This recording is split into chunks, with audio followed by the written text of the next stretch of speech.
جب آپ کسی جنازے میں یا موت یا میت میں جاتے ہیں نا تو کوئی آپ سے کہتا ہے کہ یار ان کو معاف کر دینا، ہم کیا کرتے ہیں؟ یار معاف ہے، آپ نے بہت اچھا کیا جو آپ نے کہا یار معاف ہے۔ میرا سوال یہ کہ یار یہی معافی اس کے جیتے جی کیوں نہ کر لی؟ آپ صرف یہ کیوں سمجھ رہے ہوتے کہ اس نے میرے ساتھ زیادتی کی تھی میں نے معاف کیا؟ کہ یہ نہیں ہو سکتا تھا یا یہ ممکن نہیں تھا کہ آپ نے بھی حق تلفی کی ہو، آپ سے بھی غیبت ہو گئی ہو، آپ نے چگلی کر دی ہو، آپ نے تہمت باندھ دی ہو، آپ نے اس کے بارے میں ایسی بات کر دی جو قیامت کے دن آپ کو اس کا جواب دینا مشکل پڑ سکتا ہے۔ اللہ کریم ارشاد فرمائے کہ بتاؤ تم نے میرے اس بندے کے بارے میں یہ بات کیوں کی؟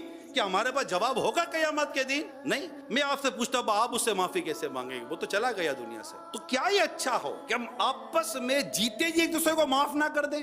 کیا ضرورت ہے دل میں بغض اور کینہ اور نفرت پالنے کی؟ گھر کے بڑوں میں بعض اوقات یہ مسائل بڑی بنیادی طور پر پائے جاتے ہیں۔ آپ آپس سے بات نہیں کرتے، آپ کی اولاد آپس سے بات نہیں کرتی، آپ اوپر رہ کر اپنی اولاد کو قطع رحمی کا درس دیتے ہیں پھر کہ نہیں چچا سے بات نہیں کرو، ماموں سے بات نہیں کرو، خالہ سے بات نہیں کرو، پھوپھی سے بات نہیں کرو، اس سے بات نہیں کرو۔ کیوں بات نہ کرے؟ وہ خونی رشتہ ہے، ذوی الارحام ہے۔ قطع رحمی کا اللہ اور اس کے رسول نے منع کیا ہے، وہ آپ کی بات نہیں مانے گا، اس نے اللہ اور اس کے رسول کی بات ماننی ہے۔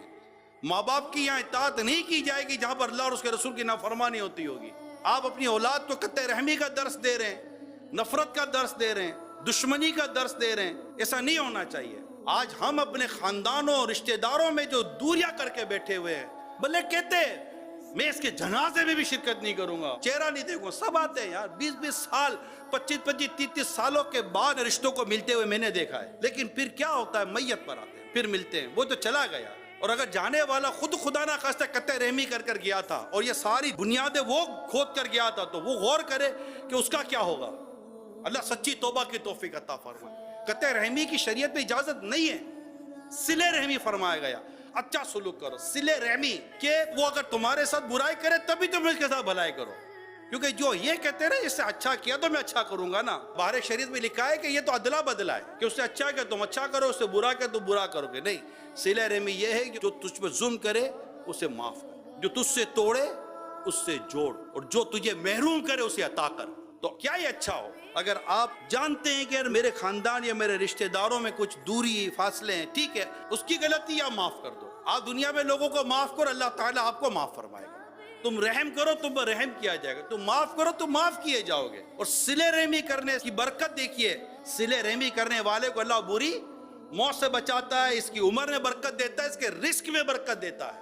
تو معاف کر دیں۔ موت کے بعد قبر پر میت پر آ کر یہ عموماً لوگ کہہ دیتے ہیں معاف معاف، یعنی اچھی چیز ہے، یہ کرنا چاہیے معافی کا معاملہ تاکہ خلاصی ہو جائے۔ لیکن میری بد درخواست یہ ہے کہ جیتے جی کیوں نہیں ہے؟